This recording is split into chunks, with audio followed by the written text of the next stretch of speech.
Hi guys, gagawa tayo ng rojamo. Rojamo guys is a Chinese burger. At ito po yung gagawin nating dough. Nilista ko na kung ano yung mga kailangan. Basahin nyo na lang. At siyempre, i-rest natin yan na siguro mga 15 minutes at i-cutting natin ng same size. Gagawin nyo namang bilog-bilog guys na pareho yung sizes nila. Tapos i-flat nyo as circle. And then mag-antay tayo ng 3 to 5 minutes para mag-grow siya kaunti.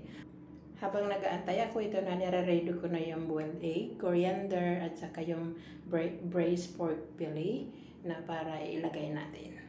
At i-slice natin ng manipis.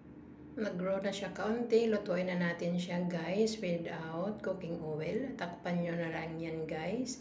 Tapos yung fire natin napaka very low. Napakahina nga po. Mag-brown siya. Pag nag-brown siya, makikita nyo naman na luto na. Pati sa looban. At yun na, ilalagay natin yung karne, yung egg, coriander. At saka yan, ganyan na po yung hitsura niya guys. Ito po yung lunch namin. Yun nga lang guys, matrabaho. Kasi magluluto ka ng karne, magbo-boiled ka, magdudu ka, diba? Wala akong magawa dahil request yan.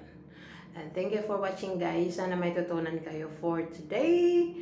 And see you on my next vlog. Bye-bye!